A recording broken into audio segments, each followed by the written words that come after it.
Audiolivros Poderosos apresenta O Poder Nu, de Bertrand Russell. A sua leitura vai começar agora.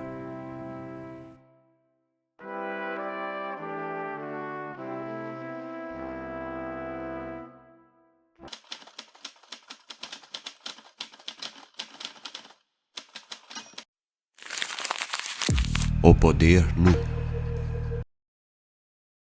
À medida que a crença e os hábitos que mantiveram o poder tradicional decaem, vão cedendo gradualmente lugar ou ao poder baseado em alguma crença nova ou ao poder nu, isto é, a espécie de poder que não implica aquiescência alguma por parte do súdito.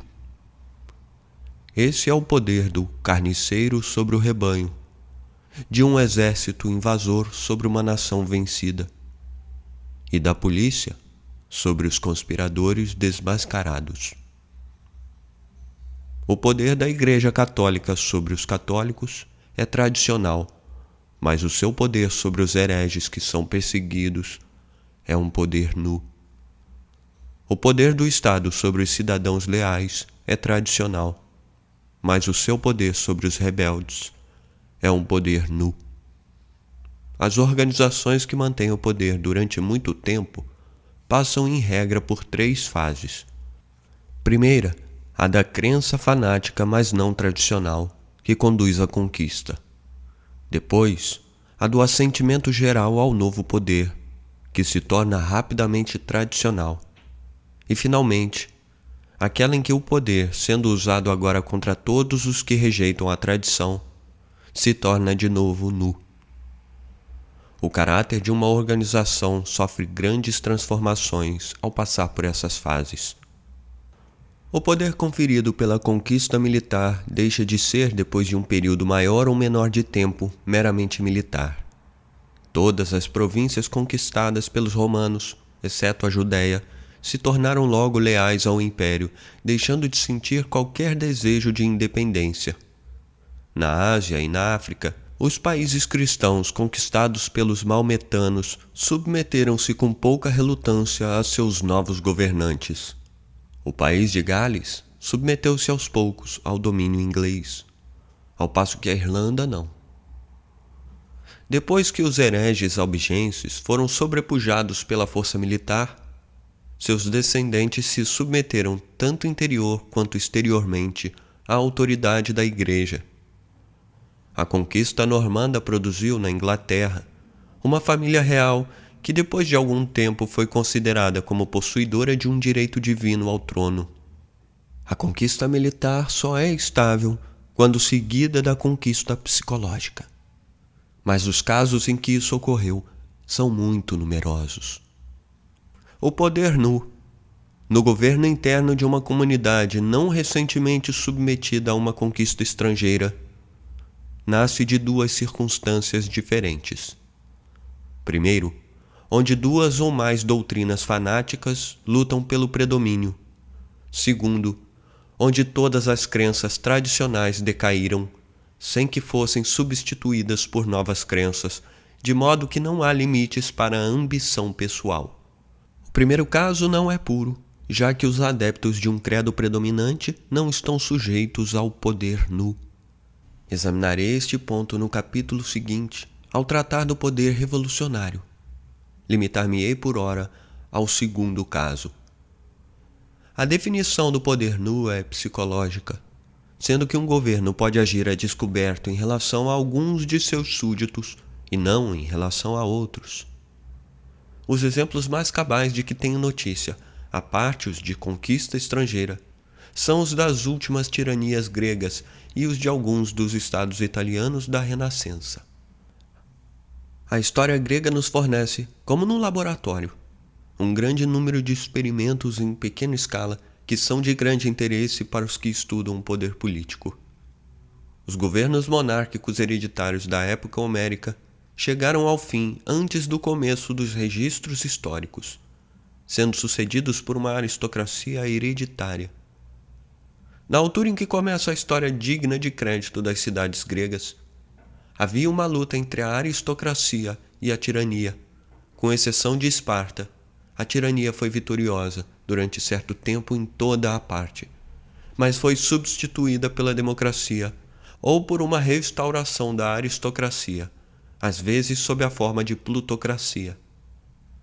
Esta primeira época de tirania abrangeu uma grande parte dos séculos 7 e 6 a.C. Não foi uma época de poder nu, como ocorreu no período posterior de que me ocuparei de modo especial.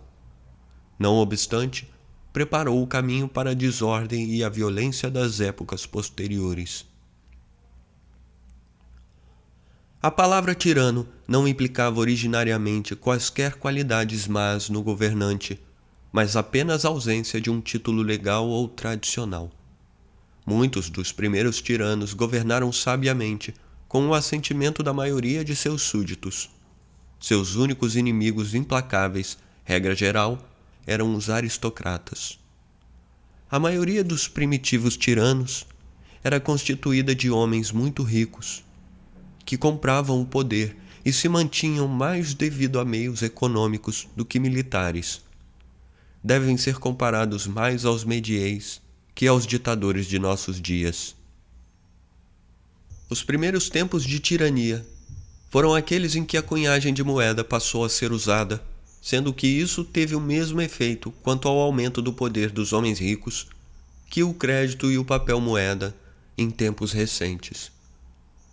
Tem-se afirmado, embora eu não seja competente para julgar se com razão ou não, que a introdução da moeda estava ligada ao aparecimento da tirania. A posse de minas de prata certamente era uma ajuda para o homem que ambicionava tornar-se tirano.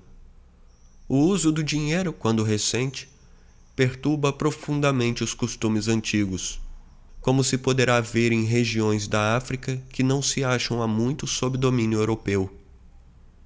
Nos séculos 7 e 6 a.C., tal efeito foi aumentar o poder do comércio e diminuir o das aristocracias territoriais. Antes do domínio da Ásia Menor pelos persas, as guerras no mundo grego eram poucas e sem importância, sendo que apenas uma pequena parte do trabalho de produção era executada por escravos. As circunstâncias eram ideais para o poder econômico, que debilitou o domínio da tradição, do mesmo modo que o industrialismo a fez no século XIX. Enquanto houve possibilidade de que todos fossem prósperos, o enfraquecimento da tradição foi mais benéfico do que prejudicial. Produziu entre os gregos um progresso mais rápido da civilização do que jamais ocorrera antes, com a possível exceção dos 4 últimos séculos. A liberdade da arte, das ciências e da filosofia gregas é a de uma época próspera, que não sofreu os entraves da superstição. Mas a estrutura social não possuía o vigor requerido para resistir ao infortúnio, e os indivíduos não tinham os padrões morais necessários para evitar crimes desastrosos, quando a virtude não mais conduzia ao êxito. Uma longa série de guerras diminuiu a população livre e aumentou o número de escravos. A própria Grécia caiu finalmente sob o domínio da Macedônia, enquanto que a Sicília helênica, apesar de revoluções cada vez mais violentas, guerras civis e tiranias, continuou a lutar contra o poder de Cartago e depois de Roma. As tiranias de Siracusa merecem a nossa atenção, tanto por apresentar um dos exemplos mais perfeitos de poder nu, como por haver influenciado Platão, que teve uma disputa com o velho Dionísio e procurou fazer com que o mais jovem se tornasse seu discípulo.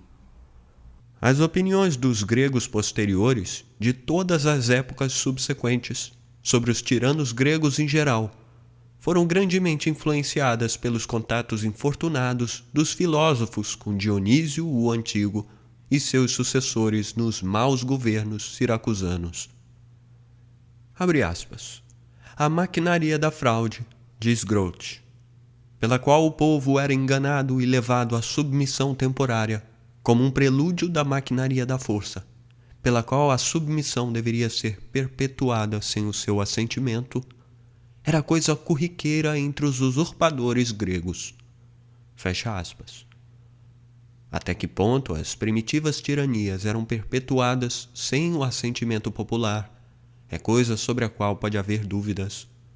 Mas quanto ao que se refere às tiranias posteriores, isso é sem dúvida verdadeiro. Tomemos, por exemplo, a descrição de Grote, baseada em Diodoro, do momento crítico da ascensão de Dionísio o Antigo. As armas de Siracusa haviam sofrido derrotas e desgraças sob um regime mais ou menos democrático, e Dionísio, o líder escolhido pelos campeões de uma guerra vigorosa, exigia a punição dos generais vencidos. Em meio do silêncio e da inquietude que reinavam na Assembleia de Siracusa, Dionísio foi o primeiro que se ergueu para dirigir-lhe a palavra. Discorreu longamente sobre um tema, apropriado tanto para o temperamento de seus ouvintes, como para seus próprios propósitos. Denunciou com veemência os generais que, segundo ele, haviam traído a segurança de Siracusa ante os cartagineses, apontando-os como culpados da ruína de Agrigento e do perigo iminente em que todos se achavam. Expôs seus crimes, reais ou supostos, não apenas com acrimônia e abundância de pormenores, mas também com uma violência feroz, ultrapassando todos os limites de um debate legítimo, procurando condená-los a um assassínio ilegal, como a morte dos generais ocorrida recentemente em Agrigento. Abre aspas.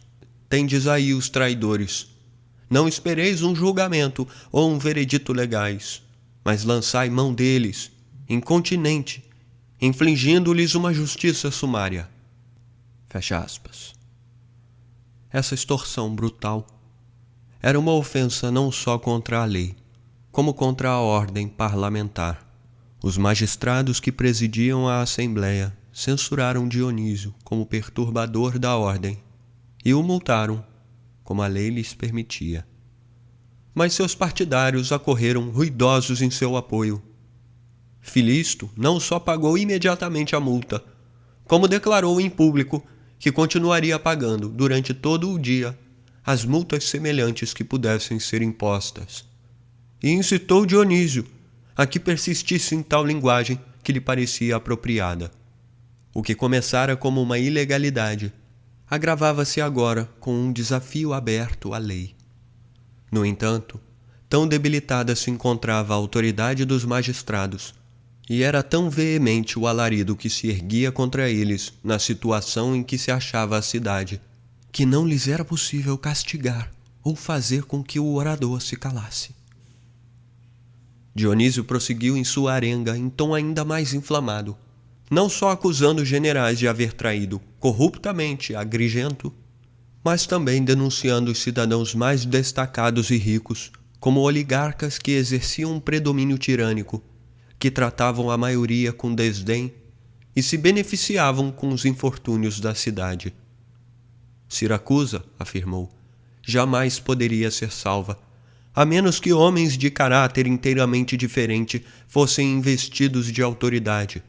Homens não escolhidos pela riqueza ou por sua situação, mas de nascimento humilde, pertencentes ao povo pela sua posição e bondosos em sua conduta, pela consciência de sua própria fraqueza.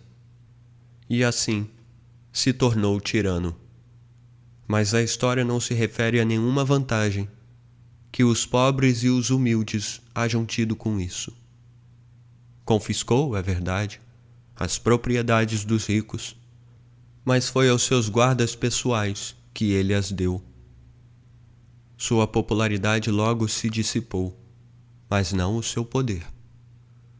Poucas páginas adiante, deparamos com Grote a dizer, abre aspas, sentindo mais do que nunca que o seu domínio repugnava aos siracusanos e que se baseava apenas na força nua e crua, cercou-se de precauções, provavelmente mais fortes que as acumuladas por qualquer outro déspota grego. Fecha aspas. A história grega é peculiar quanto ao fato de que, exceto em Esparta, a influência da tradição era extraordinariamente fraca na Grécia. Ademais, quase não havia moralidade política. Heródoto afirma que nenhum espartano sabia resistir a um suborno. Em toda a Grécia, era inútil fazer-se objeção a um político sob a alegação de que ele recebia subornos do rei da Pérsia, pois seus adversários também o faziam, quando se tornavam suficientemente poderosos para que valesse a pena comprá-los. O resultado disso era uma luta desordenada pelo poder pessoal, conduzida pela corrupção, arruaças e assassínios. Neste assunto, os amigos de Sócrates e Platão estavam entre os mais inescrupulosos. O resultado final, como se poderia prever, foi a subjugação por potências estrangeiras. Era costume lamentar-se a perda da independência grega, pensando-se nos gregos como se fossem todos semelhantes a Solon e Sócrates. Quão pouca razão havia para se deplorar a vitória de Roma.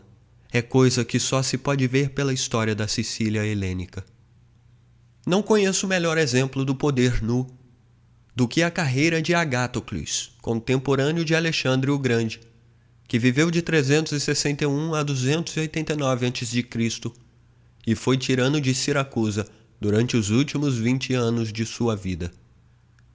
Siracusa era a maior das cidades gregas e talvez a maior cidade do Mediterrâneo. Sua única rival era Cartago, com a qual estava sempre em guerra, salvo durante curtos períodos, depois de alguma séria derrota sofrida por algum dos lados. As outras cidades gregas da Sicília colocavam-se ora do lado de Siracusa, ora do lado de Cartago, segundo a maré da política partidária.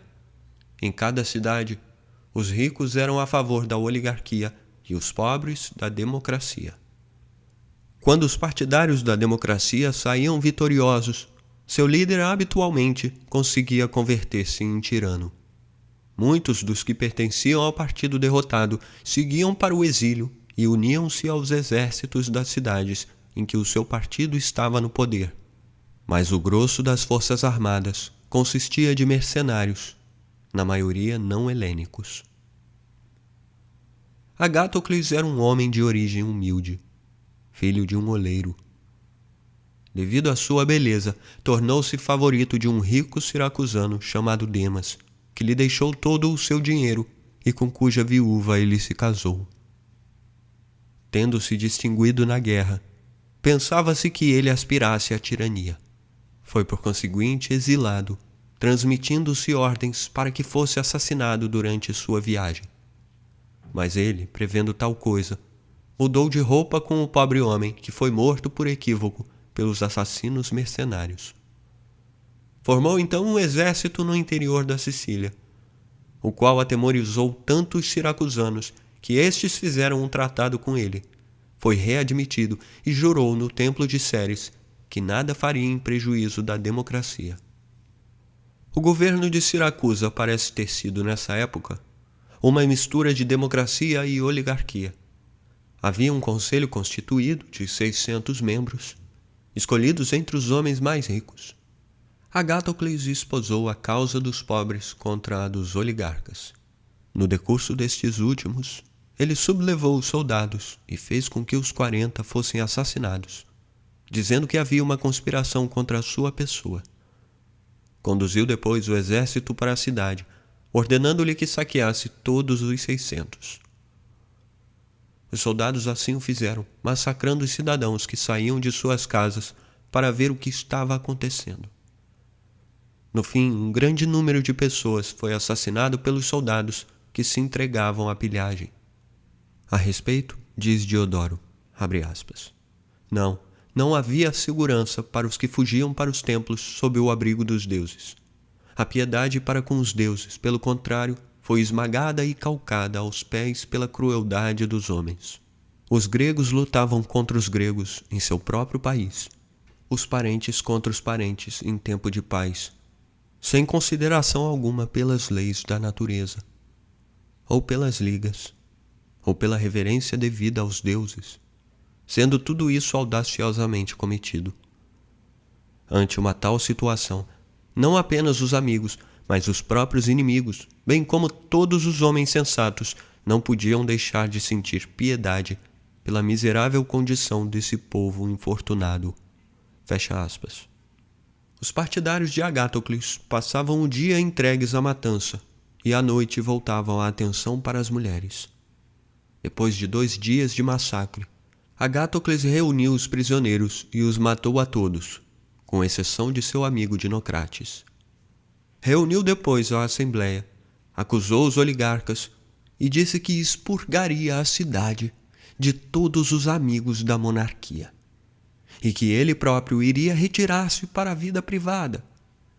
Despiu, pois, o seu uniforme e vestiu um traje à paisana. Mas os que haviam roubado sob a sua chefia desejavam que ele se conservasse no poder, e foi eleito o único general.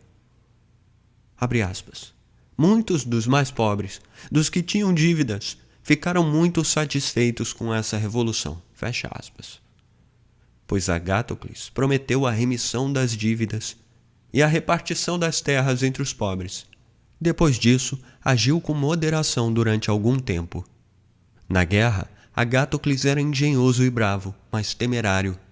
Houve um momento em que parecia que os cartagineses acabariam completamente vitoriosos. Assediavam Siracusa, e sua armada ocupava o porto.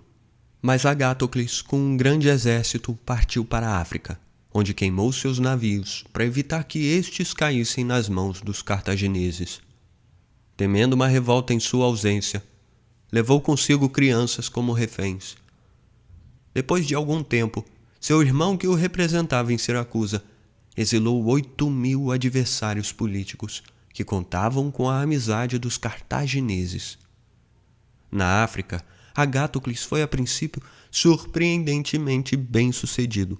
Capturou Túnez e assediou Cartago, cujo governo ficou alarmado, ordenando que se realizassem cerimônias propiciatórias no templo de Moloque. Verificou-se que os aristocratas, cujos filhos deviam ser sacrificados ao deus, haviam adquirido o hábito de comprar crianças pobres para substituí-los. Tal prática foi então severamente reprimida, pois se sabia que agradava mais a Moloque o sacrifício de crianças aristocráticas. Depois desta reforma, a sorte dos cartagineses começou a melhorar. Agatocles, sentindo necessidade de reforços, enviou emissários a Cirene, que pertencia então aos Ptolomeus e era governada por Ofelas, um dos capitães de Alexandre. Os emissários tinham ordens de dizer que com a ajuda de Ofelas, Cartago poderia ser destruída, que Agatocles desejava apenas estar seguro na Sicília, pois não tinha ambições na África, e que todas as conquistas que fizessem juntos na África pertenceriam a Ofelas. Tentado por essas ofertas, Ofelas marchou através do deserto com o seu exército e, após grandes dificuldades, uniu-se a Agatocles. Sem perda de tempo, Agatocles assassinou-o, declarando a seu exército que a única esperança de salvação consistia em colocar-se sob o comando do assassino de seu ex-comandante. Sitiou a seguir Útica, onde, chegando inesperadamente, capturou 300 prisioneiros no campo de batalha, colocando-os diante de suas máquinas de assédio, de modo que os soldados de Útica, para defender-se, tiveram de matar seus próprios concidadãos. Embora bem-sucedido nessa empresa, sua situação era difícil, sobretudo porque tinha razões para temer que o seu filho Achagatus estivesse suscitando descontentamento no exército, de modo que fugiu secretamente de volta à Sicília, e o exército, furioso com a sua deserção, assassinou não só Achagatus, como seu outro filho. Isto o enfureceu tanto que matou todos os homens, mulheres e crianças de Siracusa que tivessem parentesco com qualquer soldado do exército revoltoso. Seu poder na Sicília, durante algum tempo, sobreviveu a todas essas vicissitudes.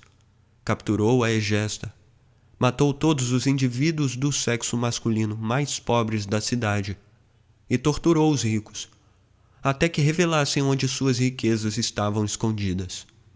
As jovens e as crianças foram por ele vendidas, como escravas, aos Bruti no continente. Sua vida familiar, lamento dizê-lo, não era inteiramente feliz. Sua esposa teve um caso amoroso com o seu filho. Um de seus 2 netos assassinou o outro, induzindo depois um criado do velho tirano a envenenar os palitos do avô. O último ato de Agáthocles, quando viu que ia morrer, foi convocar o Senado e exigir vingança contra o neto. Mas suas gengivas, devido ao veneno, tinham se tornado tão doloridas que não podia falar. Os cidadãos sublevaram-se. Levaram-no apressadamente à pira funerária antes que ele estivesse morto. Seus bens foram confiscados e, segundo nos dizem, a democracia foi restaurada. A Itália renascentista apresenta um paralelo que se aproxima muito da Grécia antiga. Mas a confusão é ainda maior. Havia repúblicas comerciais oligárquicas, tiranias segundo o padrão grego, principados de origem feudal e, além disso tudo, os estados da Igreja. O Papa, exceto na Itália, impunha respeito, mas seus filhos não o faziam. E César Borgia teve de lançar mão do poder nu. César Borgia e seu pai, Alexandre VI, são importantes não devido apenas às suas pessoas, mas por terem inspirado Maquiavel. Um incidente da vida de ambos servirá para dar exemplo da época em que viveram. Os Colonnas e os Orsínis haviam sido a desgraça dos papas durante séculos. Os Colonnas já haviam caído, mas os Orsínis permaneciam. Alexandre VI fez um tratado com eles, convidando seu chefe, o cardeal Orsini, para o Vaticano, ao ter notícia de que César aprisionara traiçoeiramente 2 Orsínis importantes. O cardeal Orsini foi preso logo que chegou à presença do Papa. Sua mãe pagou ao Papa 2.000 ducados pelo privilégio de enviar alimentos ao filho, e sua amante presenteou sua santidade com uma pérola de alto valor que ele cobiçava. Não obstante, o cardeal Orsini morreu na prisão, por haver bebido, segundo se disse, vinho envenenado que lhe fora servido por ordem de Alexandre VI. Os comentários de Creighton sobre esta ocorrência ilustram o caráter de um regime de poder nu. Abre aspas. É surpreendente que essa ação traiçoeira não haja despertado nenhum protesto, sendo pelo contrário tão bem sucedida. Mas na política artificial da Itália, tudo dependia da habilidade dos que se entregavam a tal jogo. Os condottieri representavam apenas a si próprios, e quando eram afastados por quaisquer meios, embora traiçoeiros, não restava nada. Não havia partido algum, nem qualquer interesse que se sentisse prejudicado pela queda dos Orsínis e dos Vetilesos. Os exércitos dos condottieri eram formidáveis enquanto seguiam os seus generais. Quando os generais eram afastados, os soldados se dispersavam e entravam para o serviço de outros. A maioria dos cidadãos admirava a consumada frieza de César quanto a esta questão. Nenhum prejuízo fora causado à moralidade corrente. Quase todos na Itália aceitavam como suficiente a observação de César a Maquiavel. Abre aspas. É bom enganar aqueles que se revelaram mestres na traição. Fecha aspas. A conduta de César foi julgada pelo seu êxito. Fim do comentário de Creighton. Na Itália renascentista, como na Grécia antiga, um nível muito elevado de civilização se unia a um nível moral muito baixo. Ambas as épocas revelaram as maiores alturas do gênio e as maiores profundidades da canalice, e em ambas, os canalhas e os homens de gênio não são de modo algum antagônicos uns aos outros. Leonardo construiu fortificações para César Borgia. Alguns dos discípulos de Sócrates se achavam entre os piores dos 30 tiranos. Os discípulos de Platão andavam metidos em ações vergonhosas em Siracusa, e Aristóteles casou com a neta de um tirano. Em ambas as idades, depois que a arte, a literatura e o assassínio floresceram lado a lado durante cerca de 150 anos, foram extintos juntos por nações menos civilizadas, mas mais coesas, do Ocidente e do Norte. Em ambos os casos, a perda da independência política não implicava apenas decadência cultural, mas perda da supremacia comercial. seguida de um empobrecimento catastrófico. Os períodos de poder nu são habitualmente breves. Terminam em geral de um ou de outro modo, entre 3 modos diversos.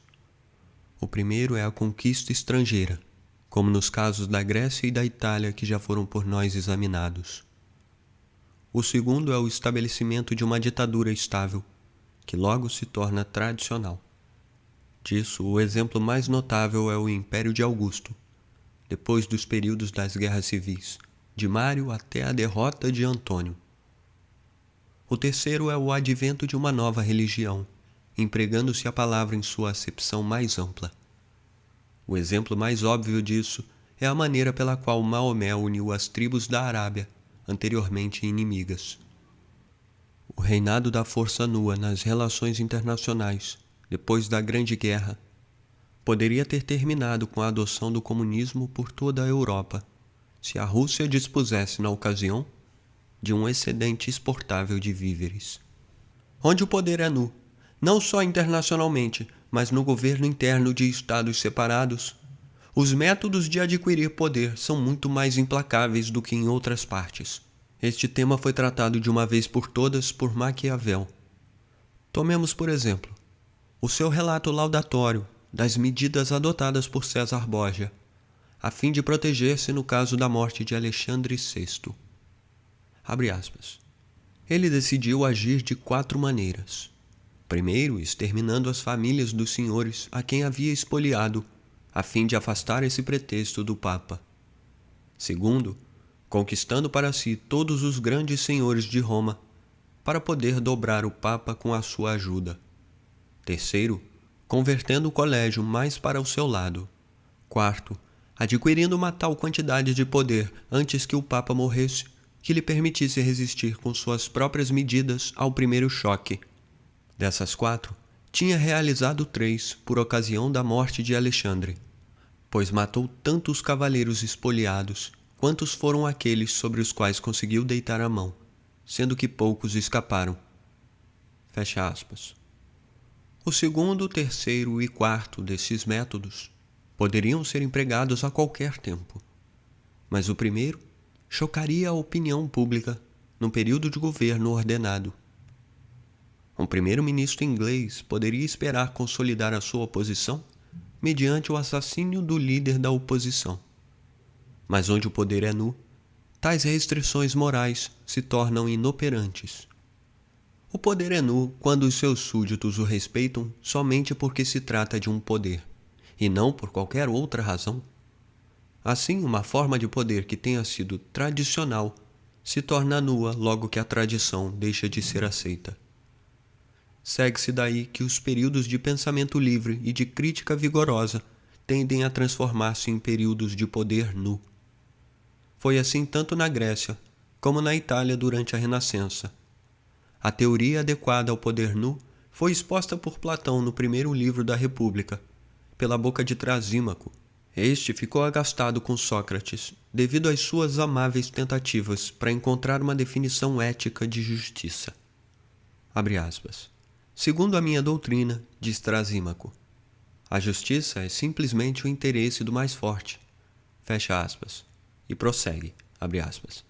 Cada governo arquiteta suas leis de modo a servir seus próprios interesses. Uma democracia fazendo leis democráticas. Uma autocracia fazendo leis despóticas, e assim por diante. Ora, mediante esse procedimento, tais governos declaram que o que é de seu interesse é justamente do interesse de seus súditos. E quem quer que se afaste disso é por eles castigado, sob acusação de ilegalidade e injustiça. Portanto, meu bom senhor, o que quero dizer é que, em todas as cidades, a mesma coisa, isto é, o interesse do governo estabelecido é justa. A força superior, segundo presumo, deve encontrar-se do lado do governo, de modo que a conclusão a que se chega através de um raciocínio correto é a de que a mesma coisa, isto é, o interesse do mais forte, é em toda a parte justa. Fecha aspas. Sempre que essa opinião é geralmente aceita, os governantes deixam de estar sujeitos a restrições morais já que o que fazem a fim de conservar o poder não é considerado chocante, exceto por aqueles que sofrem diretamente as consequências de seus atos. Os rebeldes, igualmente, só se contêm por temor do fracasso. Se podem ter êxito através de meios implacáveis, não precisam temer que a sua implacabilidade os torne impopulares. A doutrina Trasímaco, nos lugares em que é geralmente aceita, torna a existência de uma comunidade organizada inteiramente dependente da força física indireta que se acha à disposição do governo. Torna, assim, inevitável a tirania militar. Outras formas de governo podem ser estáveis onde haja alguma crença comum que inspire respeito pela distribuição existente do poder. As crenças, que a este respeito foram bem-sucedidas, são em geral de tal ordem que não podem permanecer de pé ante a crítica intelectual.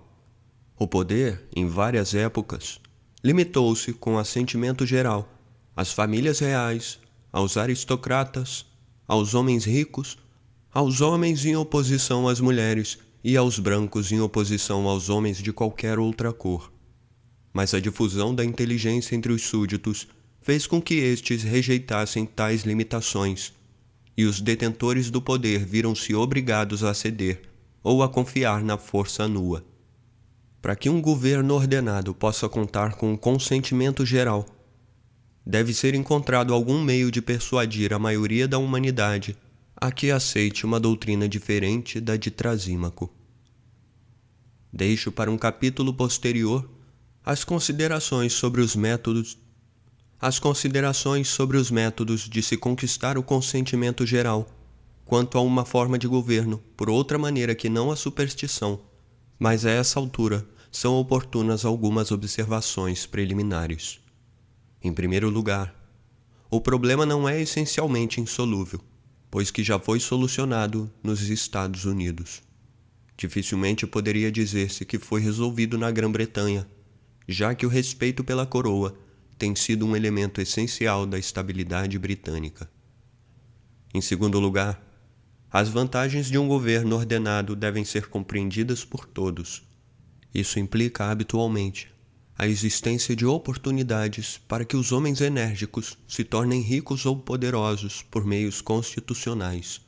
Nos lugares em que alguma classe, que contenha indivíduos dotados de energia e capacidade, é excluída de carreiras desejáveis, há um elemento de instabilidade que tem probabilidade de conduzir, mais cedo ou mais tarde, à rebelião.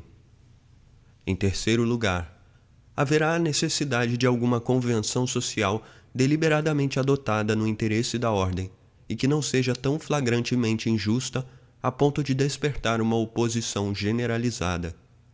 Uma tal convenção, se for bem sucedida durante algum tempo, logo se tornará tradicional e terá todo o poder inerente ao poder tradicional. O contrato social de Rousseau, para um leitor moderno, não parece muito revolucionário, e é difícil ver-se por que razão chocou tanto os governos. A razão principal disso, creio eu, é ter procurado basear o poder governamental numa convenção adotada por motivos racionais e não uma reverência supersticiosa pelos monarcas. O efeito das doutrinas de Rousseau sobre o mundo mostra a dificuldade de fazer-se com que os homens concordem com uma base não supersticiosa quanto ao governo. Talvez isso não seja possível, quando a superstição é afastada de maneira demasiado súbita. Alguma prática quanto à cooperação voluntária é necessária como adestramento preliminar. A grande dificuldade é que o respeito pela lei é essencial à ordem social, mas é impossível sob um regime tradicional que já não conta com o assentimento dos governados, sendo necessariamente menosprezado numa revolução. Mas embora o problema seja difícil, tem de ser resolvido, para que a existência das comunidades ordenadas seja compatível com o livre exercício da inteligência. A natureza deste problema não é às vezes compreendida. Não basta encontrar-se em pensamento uma forma de governo que para os teóricos não pareça proporcionar nenhum motivo adequado para a revolta. É necessário encontrar uma forma de governo que possa ser realmente posta em prática, e ainda que, se existir, mereça suficiente lealdade para que possa suprimir ou impedir a revolução. Este é um problema prático da ciência de governar, no qual devem levar-se em conta todas as crenças e preconceitos da população em apreço. Há os que acreditam que um grupo qualquer de homens, uma vez que se haja apoderado da máquina do Estado, possa, por meio da propaganda, assegurar o assentimento geral. Há, todavia, limitações óbvias quanto a esta doutrina. A propaganda do Estado tem se mostrado nos últimos tempos impotente, ao opor-se ao sentimento nacional, como por exemplo na Índia, antes de 1921, e na Irlanda. Tem tido dificuldade em predominar sobre fortes sentimentos religiosos. Até que ponto e até quando poderá prevalecer contra os interesses da maioria é ainda uma questão duvidosa. Deve-se admitir, no entanto, que a propaganda do Estado se torna cada vez mais eficiente. O problema de assegurar a quiescência dos governados está se tornando, por conseguinte, mais fácil para os governos. As questões que vimos suscitando serão analisadas de modo mais amplo em capítulos ulteriores. Por ora, basta que as tenhamos em mente. Falei até aqui do poder político, mas na esfera econômica, o poder nu é pelo menos de igual importância. Marx considerava todas as relações econômicas, exceto na comunidade socialista do futuro, como sendo governadas inteiramente pelo poder nu. Por outro lado, o extinto L. Halevy, historiador do bentumismo, afirmou que, de um modo geral, aquilo que um homem recebe pelo seu trabalho é o que ele considera que o seu trabalho vale. Estou certo de que isto não é verdade com respeito aos autores. Verifiquei sempre, em meu próprio caso, que quanto mais eu achava que um livro valia, tanto menos me pagavam por ele. E se os homens de negócios, que tiveram êxito, acreditam realmente que o seu trabalho vale aquilo que lhes proporciona em dinheiro, devem ser ainda mais estúpidos do que parecem. Não obstante, há um elemento de verdade na teoria de Halevy. Numa comunidade estável, não deve haver nenhuma classe considerável que sinta um vivo sentimento de injustiça. É de supor-se, pois, que onde não há grande descontentamento econômico, a maioria dos homens não se sinta grandemente mal remunerada. Nas comunidades pouco desenvolvidas, em que a subsistência do homem depende antes de um status que de um contrato, ele, regra geral, achará justo tudo o que seja habitual. Mas mesmo neste caso, a fórmula de Halevy inverte causa e efeito. O costume é a causa do sentimento do homem quanto ao que é justo, e não vice-versa. Neste caso, o poder econômico é tradicional. Só se torna nu quando os costumes antigos são perturbados ou, por alguma razão, se tornam objeto de crítica. Na infância do industrialismo, não havia costume algum que regulamentasse os salários que deviam ser pagos, e os empregados não se achavam ainda organizados. Por conseguinte, as relações existentes entre empregador e empregado se baseavam no poder nu, dentro dos limites permitidos pelo Estado, e a princípio esses limites eram muito amplos. Os economistas ortodoxos haviam ensinado que os salários dos trabalhadores não especializados deviam sempre tender a cair até o nível da subsistência individual, mas não perceberam que isso dependia da exclusão dos assalariados quanto ao poder político e os benefícios da união entre os mesmos. Marx viu que a questão era uma questão de poder, mas penso que ele subestimou o poder político em comparação com o poder econômico. Os sindicatos, que aumentaram incomensuravelmente o poder de negociação dos assalariados, podem ser suprimidos se os assalariados não participarem do poder político. Numa série de decisões legais, os teria paralisado na Inglaterra, não fosse o fato de que, de 1868 em diante, os trabalhadores urbanos passaram a ter direito ao voto. Dada a organização dos sindicatos, Os salários não são mais determinados pelo poder nu, mas por negociação, como na compra e venda de utilidades. O papel desempenhado pelo poder nu na economia é muito maior do que se julgava antes de a influência de Marx ter se tornado operante. Em certos casos, isto é óbvio. Os haveres subtraídos de sua vítima por um salteador de estrada, ou os despojos capturados de uma nação vencida por um conquistador, são evidentemente uma questão de poder nu. O mesmo ocorre com a escravidão, quando o escravo não aquece devido a um longo hábito. O pagamento é extorquido pelo poder nu se tiver de ser feito apesar da indignação da pessoa que o faz. E tal indignação existe em 2 casos: quando o pagamento não é habitual e nos lugares em que, devido a uma mudança de ponto de vista, o que é costumeiro passou a ser considerado injusto. Antigamente, o homem tinha domínio completo sobre os bens da esposa, mas o movimento feminista produziu revolta contra esse costume, o que levou a uma modificação da lei. Antigamente, os patrões não eram responsáveis pelos acidentes ocorridos com os seus empregados. Aqui também o sentimento mudou, produzindo modificação da lei. Exemplos como estes são inumeráveis. Um operário que seja socialista poderá achar injusto o fato de ganhar menos do que o seu patrão.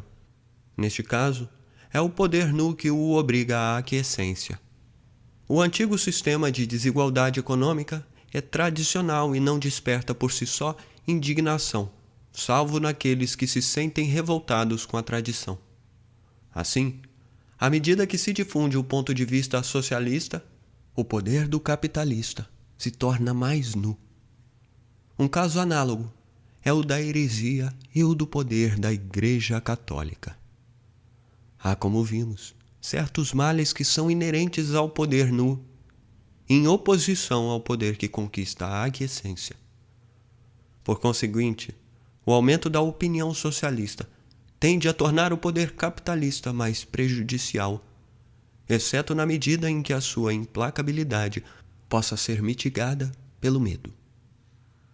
Dada uma comunidade organizada, inteiramente de acordo com o modelo marxista, em que todos os assalariados fossem socialistas convictos e todos os outros fossem igualmente defensores convictos do sistema capitalista, o partido vitorioso, qualquer que pudesse ser, não teria outra saída senão o exercício do poder nu com relação aos seus oponentes. Essa situação, profetizada por Marx, seria muito grave. A propaganda de seus discípulos, na medida em que é bem-sucedida, tende a produzi-la.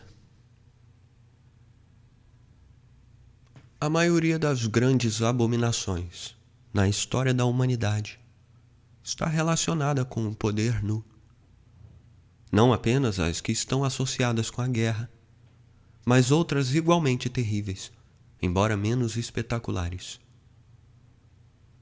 A escravidão e o comércio de escravos, a exploração do Congo, os horrores do primitivo industrialismo, as crueldades contra crianças, as torturas judiciais, as leis criminais, prisões, hospícios, perseguições religiosas, o tratamento atroz dos judeus, as frivolidades impiedosas dos déspotas, a iniquidade incrível no tratamento dos adversários políticos na Alemanha e na Rússia de nossos dias. Todos esses são exemplos do emprego do poder nu contra vítimas indefesas. Muitas formas de poder injusto, profundamente enraizadas na tradição, devem ter sido, em alguma época, formas do poder nu. As esposas cristãs, durante muitos séculos, obedeceram aos maridos, porque São Paulo disse que deviam fazê-lo. Mas a história de Jason e Medea nos dá um exemplo das dificuldades que os homens devem ter tido antes de que a doutrina de São Paulo fosse aceita geralmente pelas mulheres. Tem de existir tanto o poder dos governos como dos aventureiros anárquicos. Tem de haver mesmo o poder nu, enquanto houver rebeldes que hajam contra o governo, ou mesmo criminosos comuns. Mas para que a vida humana possa ser, para a massa da humanidade, algo melhor que uma triste miséria pontilhada de momentos de vivo terror, deve haver o menor poder nu possível. O exercício do poder, para que possa ser algo melhor que a imposição de caprichosas torturas, deve ser limitado pelas salvaguardas da lei e do costume, e só deve ser permitido depois de uma deliberação devida, sendo confiado a homens que sejam estreitamente fiscalizados, no interesse dos que estão a eles sujeitos. Não pretendo dizer que isto seja fácil. Implica, entre outras coisas, a eliminação da guerra, pois toda guerra é um exercício do poder nu. Implica um mundo livre das opressões intoleráveis que provocam as rebeliões. Implica a elevação do padrão de vida em todo o mundo, particularmente na Índia, China e Japão, pelo menos até o nível que foi atingido nos Estados Unidos antes da Depressão. Implica instituições análogas às dos tribunais romanos, não para o povo como um todo, mas para cada parte da população que esteja sujeita à opressão, como as minorias e os criminosos. Implica, sobretudo, uma opinião pública vigilante que tenha oportunidade de verificar os fatos. É inútil confiar-se na virtude de alguns indivíduos ou de grupos de indivíduos. O rei filósofo foi há muito posto de lado como um sonho ocioso, mas o partido dos filósofos, embora igualmente falaz, é saudado como sendo uma grande descoberta. Nenhuma solução real do problema do poder pode ser encontrada no governo irresponsável de uma minoria, nem mediante qualquer outro atalho. Mas a discussão mais ampla desta matéria deve ser deixada para um capítulo posterior. Você ouviu O Poder Nu, de Bertrand Russell. Por Scriptória, o seu portal de audiolivros. O seu portal de cultura.